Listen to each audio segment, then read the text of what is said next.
तो बच्चों हम लोग ट्रस का एक न्यूमेरिकल करने जा रहे हैं। डायग्राम आपके सामने बोर्ड पर बना हुआ है, इसको देखते हैं कैसे किया जाएगा। और हम लोग कौन सा मेथड अप्लाई कर रहे हैं? मेथड ऑफ ज्वाइंट्स हम लोग अप्लाई करेंगे। ठीक है, जैसा पिछले लेक्चर्स में मैं आपको रिएक्शन निकालना और मेथड ऑफ ज्वाइंट्स के बारे में डिस्कस कर चुका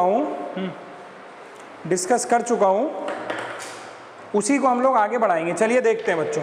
तो इसमें देखते हैं, ये वाला पॉइंट मैंने ए माना है, बी माना है, सी माना है, ये पॉइंट डी है। टोटल इसमें 4 ज्वाइंट आपको दिखाई दे रहे होंगे। इसके अलावा यहाँ रोलर सपोर्ट लगा है, यहाँ हिंज सपोर्ट लगा है। तो रोलर सपोर्ट पर हमेशा एक रिएक्शन और हिंज सपोर्ट पर हमेशा 2 रिएक्शन आती हैं। हालांकि इसमें कोई हॉरिजॉन्टल फोर्स नहीं लगा हुआ है, कोई क्षैतिज फोर्स नहीं लगा हुआ है। अगर ऐसा होता है तो यहाँ पर जो रिएक्शन होती है हॉरिजॉन्टल वाली, उसका मान 0 होता है। ये हमें याद रखना है, पीछे लेक्चर में मैंने बताया भी है। यानी ये रिएक्शन की वैल्यू कितनी हो जाएगी?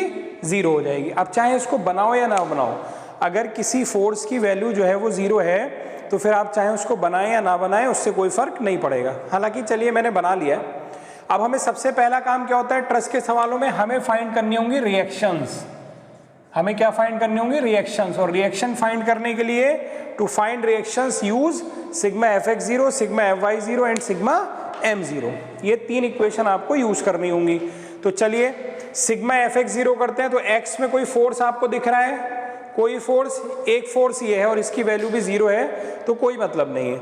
सिग्मा fy पर आ जाइए। तो सिग्मा fy में देखते हैं तो y डायरेक्शन में एक आपको RA दिखाई दे रहा है। अगर हम सिग्मा fy की वैल्यू लिखें तो एक आपको RA दिखाई दे रहा है, ऊपर जा रहा है। नीचे एक 1 किलो न्यूटन आ रहा है तो माइनस कर दिया, फिर ऊपर एक RBV जा रहा है तो मैंने प्लस कर दिया, इज इक्वल टू 0। यहाँ से RA प्लस RBV की वैल्यू कितनी होगी? 1। ये माइनस का 1 उधर जाके प्लस का 1 हो गया। Equation number 1। इसके बाद में हम लोग क्या कर सकते हैं बच्चों? मूवमेंट ले सकते हैं। तो मूवमेंट ले लेते हैं। मूवमेंट लेने के लिए सबसे पहले हमें एक पॉइंट चुनना होगा। ये बात जो मूवमेंट वाली है इसको ध्यान से समझो। मूवमेंट के लिए पहले हमें एक पॉइंट चुनना होगा। तो हम कोशिश करेंगे कि सबसे किनारे वाला पॉइंट चुन लें। इस पॉइंट पर मूवमेंट लेंगे। ये पॉइंट ए है ना, तो हम लोग मूवमेंट ma निकालने जा रहे हैं। तो मूवमेंट का फॉर्मूला क्या होता है? Force into distance. कहाँ तक के डिस्टेंस? a। तो मैंने आपको तरीका बता रखा है। देखो, जो भी फोर्स है, जैसे RBV एक फोर्स है, इसको आगे पीछे बढ़ाओ, ऐसे आगे पीछे डॉटेड लाइन से बढ़ा दिया। क्या ये a से पास हो रहा है? अगर ये a से पास होता तो इसका मूवमेंट 0 होता, लेकिन ये a से नहीं पास हो रहा है। तो a से इसकी दूरी कितनी है? तो ये डिस्टेंसेस हमारे पास क्वेश्चन में गिवन है, मैं लिख देता हूँ ये डिस्टेंसेस। ये वाली डिस्टेंस जो है वो 5 मीटर है और ये वाली डिस्टेंस जो है हमारे पास बच्चों ये 2.5 मीटर है। ये हमें गिवन है क्वेश्चन में। ठीक, अब देखिए, तो RBV की डिस्टेंस यहाँ से कितनी हो गई? 5 प्लस 2.5 7.5। तो RBV मल्टीप्लाइड बाई 7.5। एक तो ये लिख गया। RBV के अलावा और कौन कौन से फोर्स है उसको भी देखिए कि 1 किलो न्यूटन है, तो 1 इंटू 5, तो -1 इंटू 5। और फिर एक फोर्स ये है RA। तो RA को आगे पीछे बढ़ाओगे तो ये तो A से ही चला जा रहा है। अगर ये A से चला जा रहा है तो इसका मूवमेंट कितना हो जाएगा? 0 हो जाएगा, इसलिए इसका मूवमेंट मैंने नहीं लिखा। Is equal to 0। Is equal to 0 क्यों लिख दिया? क्योंकि हमारी कंडीशन क्या है? सिग्मा m बराबर 0। यहाँ से अगर हम लोग देखें तो RBV बराबर कितना हो जाएगा? 5/7.5। इसको मैं बच्चों कैलकुलेटर से सॉल्व कर लेता हूँ, देखते हैं इस रिएक्शन की वैल्यू कितनी आती है।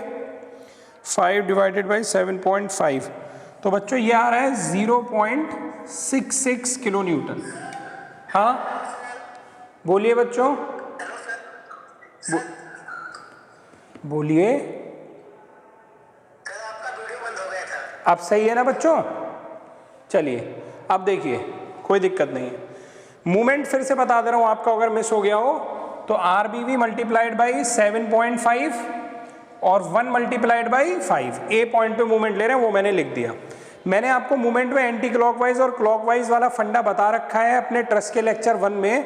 और एक फंडा, एक ट्रिक मैंने और बता रखी है कि जब भी हम किनारे वाले पॉइंट पर मूवमेंट लेते हैं तो ऊपर वाले फोर्स का मूवमेंट प्लस होता है और नीचे वाले फोर्स का मूवमेंट माइनस होता है। ऐसा हमने साइन कन्वेंशन आपको सिखा रखा है। तो उसी हिसाब से ये ऊपर जा रहा था इसलिए मूवमेंट प्लस लिखा है, ये नीचे आ रहा था इसलिए इसका मूवमेंट माइनस लिखा है। इसको सॉल्व किया तो RBV की वैल्यू 0.66 आ गई, और इस RBV की वैल्यू को उठा करके अगर मैं यहाँ रख दूंगा तो मुझे RA की वैल्यू भी मिल जाएगी। तो चलिए RA की वैल्यू भी लिख देता हूँ यहाँ पर। RA की वैल्यू कितनी मिल जाएगी, जल्दी से कैलकुलेट करो आप लोग इक्वेशन 1 की हेल्प से। तो 1 माइनस 0.66 यानी 0.34 किलो न्यूटन, ये हमें रिएक्शन की वैल्यू मिल गई। नोट डाउन कीजिए बच्चों जल्दी से इतना। चलिए बच्चों, तो रिएक्शन आ गई ना हमारे पास। उन रिएक्शन की वैल्यूज को मैंने यहाँ RA और यहाँ RBV की वैल्यूज को लिख दिया है। अब इसको मिटा देता हूँ। अब हम लोग फोर्स फाइंड आउट करेंगे। किसमें फोर्स फाइंड आउट करना होता है, क्वेश्चन पढ़िए, सारे मेंबर्स में, सारे के सारे मेंबर्स में हमें फोर्स फाइंड आउट करना है। चलिए शुरू करते हैं। तो मैंने आपको तरीका क्या बता रखा है कि आप क्या करिए, सारी लाइंस पे क्वेश्चन मार्क बना लीजिए, क्योंकि आपको किसी में भी फोर्स नहीं पता है, किसी में भी फोर्स आपको नहीं पता है।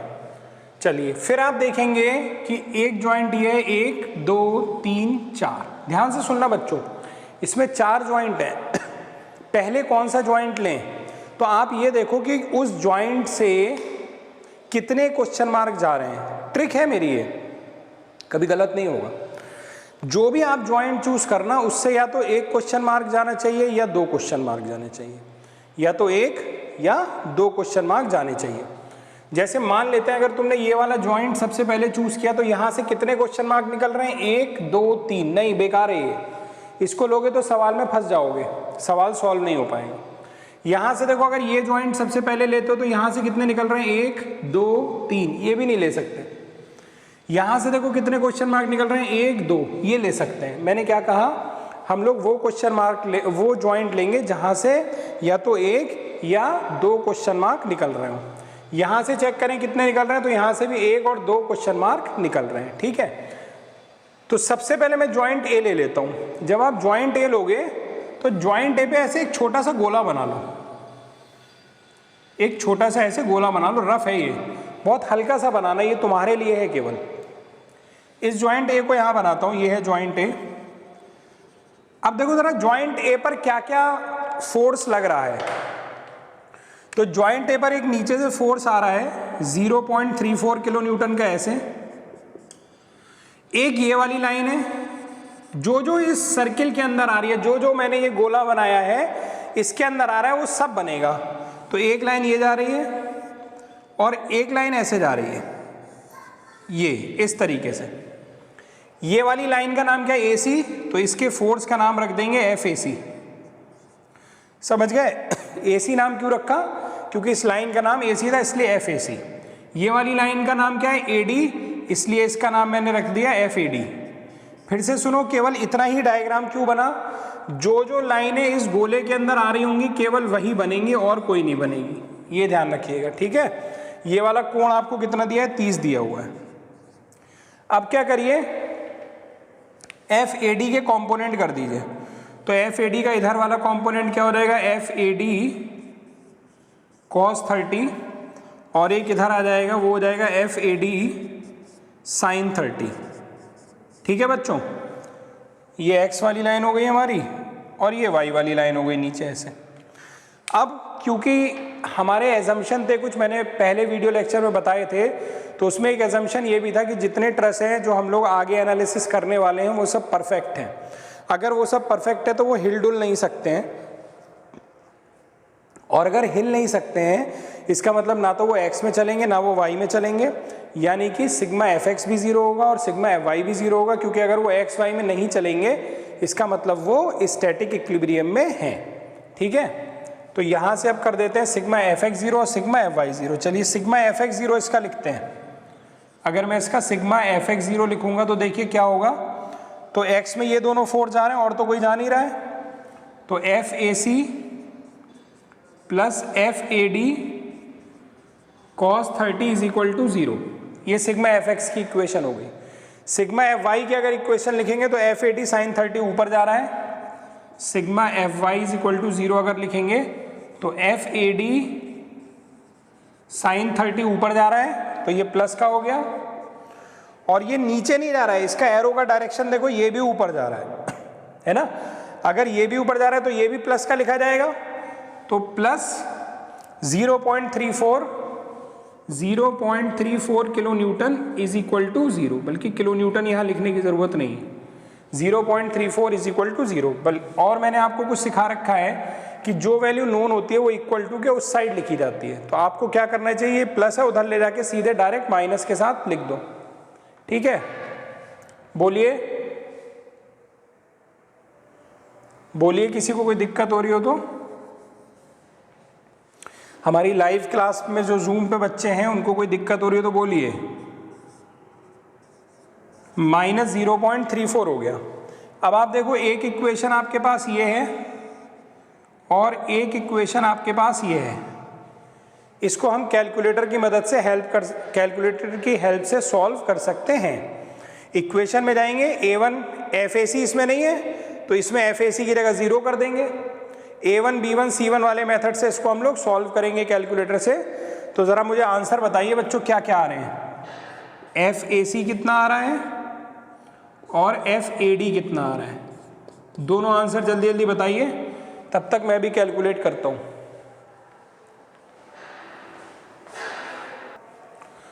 तो बच्चों ये आंसर आ रहे हैं हमारे पास, मैंने बोर्ड पे लिखे हैं, नोट कर लीजिएगा। और ये वैल्यू पता चल गई, जैसे FAC की वैल्यू पता चल गई तो अब इसको टिक कर लेंगे। FAD की वैल्यू भी पता चल गई तो अब ये क्वेश्चन मार्क नहीं है, अब इसको टिक कर लेंगे, ठीक।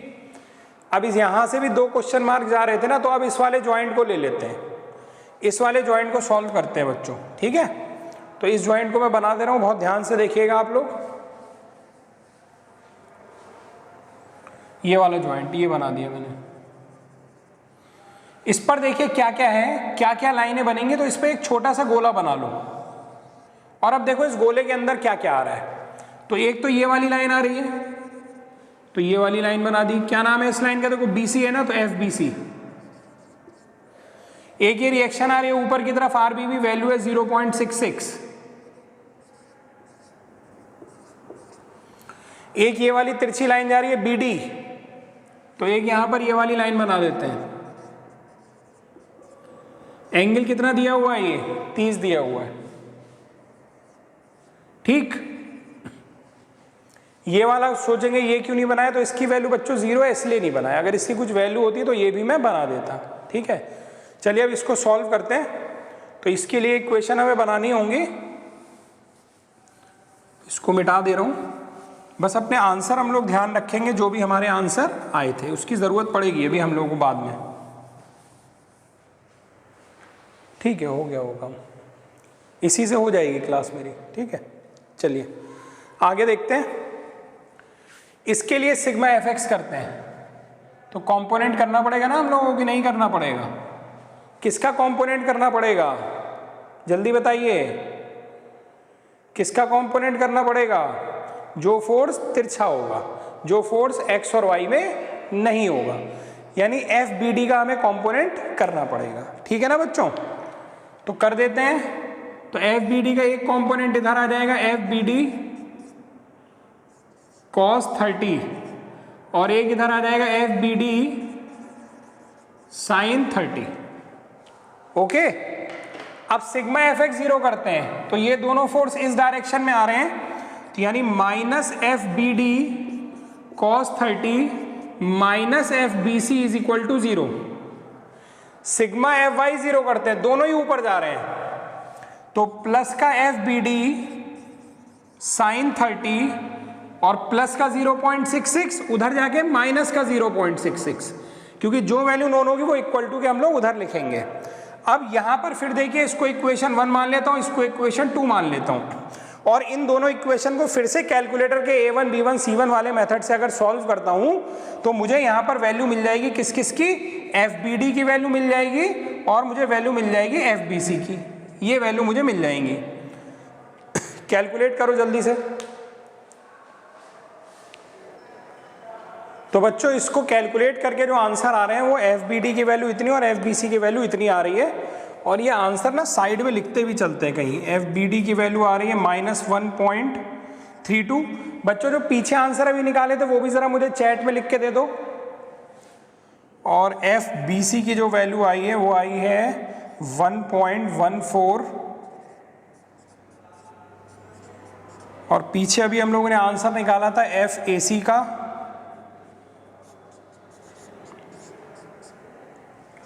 और निकाला था एफ ए डी का, है ना। हाँ 0.58 एक आंसर आया था हमारा, और 0.66 आया था। बच्चों ये बताना जरा एफ ए सी का आंसर क्या आया था? 0.58।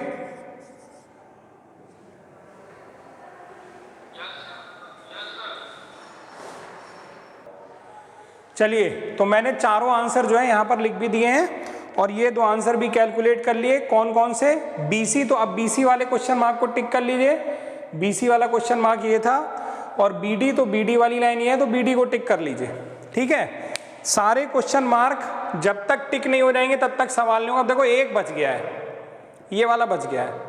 अब सी वाले ज्वाइंट को बनाते हैं। तो सी वाले ज्वाइंट से देखो, पहले तो 1, 2, 3 क्वेश्चन मार्क जा रहे थे, लेकिन 2 क्वेश्चन मार्क तो हम सॉल्व कर चुके हैं, इसलिए अब वो क्वेश्चन मार्क नहीं रह गए। तो यानी कि अब केवल एक क्वेश्चन मार्क जा रहा है, तो अब की बार सी का डायग्राम बनाएंगे, ठीक है। तो थोड़ी जगह बना लेते हैं बोर्ड पर। चलिए, इसका डायग्राम बना लो सी वाले का, ठीक। ये वाला एंगल 60 दिया है, तो सी पर पहले तो एक छोटा गोला बना लो ऐसे, और फिर देखना सी पर क्या क्या है वो बनाएंगे बस। तो सी का डायग्राम यहां बनाता हूं, इस जगह देखो ध्यान से। तो सी पर एक लाइन इधर आ रही है, क्या नाम है इसका? एसी। चाहे सी ए लिखो चाहे एसी लिखो, बात एक ही है। तो एक लाइन इधर आ गई एफ ए सी। एक लोड नीचे आ रहा है 1 किलो न्यूटन। एक लाइन इधर जा रही है, चाहे सी बी कह दो चाहे बी सी कह दो, कोई फर्क नहीं पड़ता, एफ बी सी। और एक लाइन इधर जा रही है F C D, F C D, ये रहा, ठीक है बच्चों। इसको यहां से हटा देता हूं वरना दिक्कत करेगा। इसकी वैल्यूज थी 0.66। चलिए ये बना, और ये कोण आपको दिया है 60। एक बात हमेशा ध्यान रखिएगा, आप जो भी ज्वाइंट लेंगे उस पर जो आप फोर्स बनाते हैं वो हमेशा ज्वाइंट से दूर जाते हुए बनाइएगा। हमें पता नहीं है कि वो ज्वाइंट से दूर जा रहे हैं कि पास आ रहे हैं, हम लोग ज्वाइंट से दूर जाते हुए बनाएंगे। अगर हमारा लिया गया डायरेक्शन सही है तो आंसर प्लस में आएंगे, लिया गया डायरेक्शन रिवर्स है तो आंसर माइनस में आ जाएंगे बस। और अगर कोई आंसर माइनस प्लस में आया है और उसको कहीं ले जाके आगे किसी इक्वेशन में रखना है तो वैसे ही माइनस प्लस साइन के साथ उसको उसमें रख देंगे। ओके, आगे देखते हैं। अब इसमें कंपोनेंट करते हैं, तो एफ सी डी का कंपोनेंट करना पड़ेगा। इधर वाला हो जाएगा एफ सी डी साइन 60 और इधर वाला हो जाएगा एफ सी डी कॉस 60। एक बात ध्यान देना, हमें कुछ वैल्यू यहां से पहले से पता है, जैसे एफ ए सी की वैल्यू कितनी पता है? 0.58। तो एफ ए सी की वैल्यू है 0.58। उसके बाद में वैल्यू पता है हमें एफ बी सी की 1.14, एफ बी सी की वैल्यू पता है 1.14। ये सब मैंने यहां लिख देता हूं। इसके बाद मुझे वैल्यू और किसी की पता है? नहीं। इसमें इतने की वैल्यू पता थी, 2 की। कुछ लोगों को ये कंफ्यूजन होगा कि सर अभी आपने जब बी ज्वाइंट लिया था तो आपने एफ बी सी इधर बनाया था, ये देखिए बना हुआ है, और अब जब आपने डायग्राम बनाया तो आपने एफ बी सी इधर बना दिया, उल्टा बना दिया। तो क्या हमने पहले जो एफ बी सी की वैल्यू निकाली थी 1.14, अब जब इसमें आपने उल्टा बनाया है तो क्या यहाँ -1.14 रखनी चाहिए? नहीं, मैंने ऊपर भी एफ बी सी ज्वाइंट से दूर जाता हुआ बनाया था और यहां भी मैंने ज्वाइंट से दूर जाता हुआ बनाया है।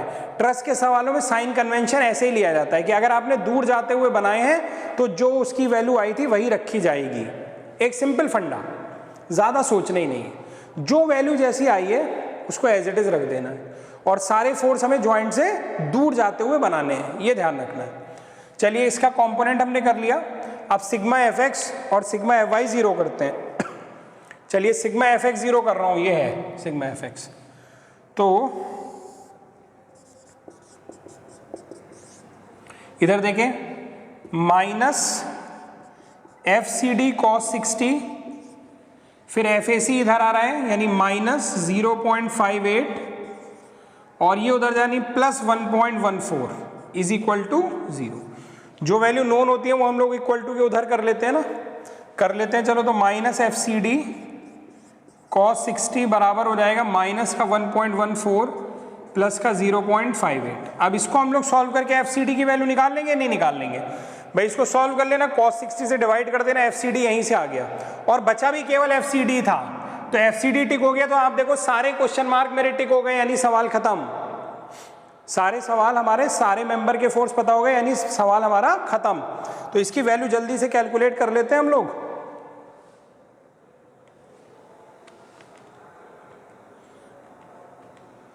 हाँ, तो ये आ रहा है minus 1.14 plus 0.58 divided by cos 60 plus का 1.12।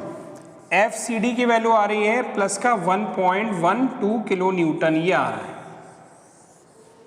सबको समझ में आया बच्चों कैसे हुआ ये? क्यों भाई? ओके, ये सारे क्वेश्चन मार्क जब टिक हो गए, यानी हमने सारे आंसर निकाल लिए। 5 ही क्वेश्चन मार्क तो थे, 1 2 3 4 5, 4 आंसर ये निकाले और 1 ये निकाला। आप ध्यान दो, हमें इस वाले ज्वाइंट की जरूरत ही नहीं पड़ी। तो मेथड ऑफ ज्वाइंट में हमेशा ऐसा होता है कि एक आध ज्वाइंट बिना लिए ही हमारा सवाल सॉल्व हो जाता है। ऐसा जरूरी नहीं है कि हमें सारे ज्वाइंट लेने पड़ेंगे, ये ध्यान रखिएगा, ठीक है। अब लास्ट में एक आंसर टेबल बनाना बहुत जरूरी होता है। देखिए वो आंसर टेबल कैसे बनाई जाती है, बहुत ध्यान से देखना। ये आंसर टेबल बना रहा हूं, आंसर टेबल कैसे बनाई जाती है ध्यान से देखिएगा। यहां लिखा जाता है मेंबर, यहां लिखा जाता है फोर्स और उसके बराबर में लिखा जाता है नेचर।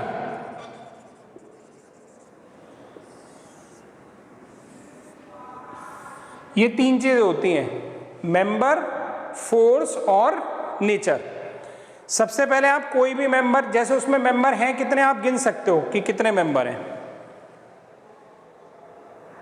ठीक है। जैसे इसमें आप गिन सकते हैं कि कितने मेंबर हमारे पास हैं। तो एक मेंबर तो ये है एडी, एक मेंबर है एसी, एक मेंबर है सीडी, एक मेंबर है बीसी, एक मेंबर है बीडी, 5 है टोटल।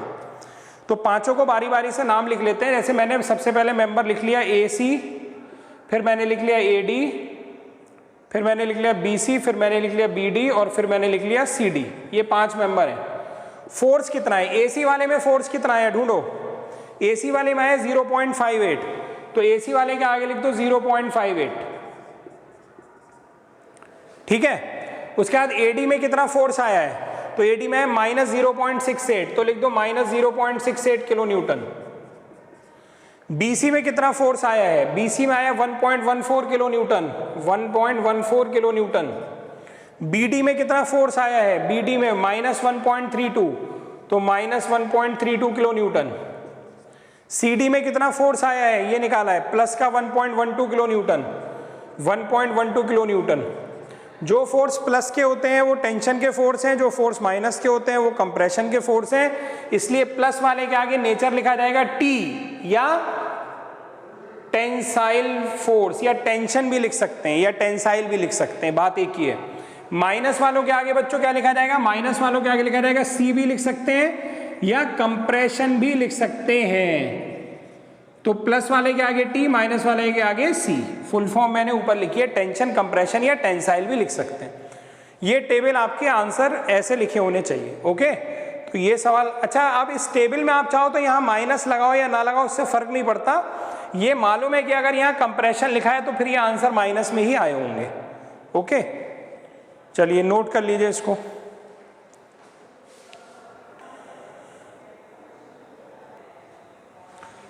तो बच्चों आई होप आपको ये वीडियो लेक्चर समझ में आया होगा। इसमें ट्रस्ट की हमने आज एक पहली प्रॉब्लम की है और बड़ी बेसिक सी प्रॉब्लम थी, मेथड ऑफ जॉइंट सीखा है। तो कैलकुलेशन थोड़ी ज़्यादा है, सवाल आसान है। Sigma F X, sigma F Y, sigma M zero, यही 3 इक्वेशन का यूज़ है। तो आई होप आपको वीडियो समझ में आया होगा। पसंद आएगा तो लाइक करना, शेयर करना और चैनल को सब्सक्राइब करना और कराना मत भूलिएगा। Thank you very much.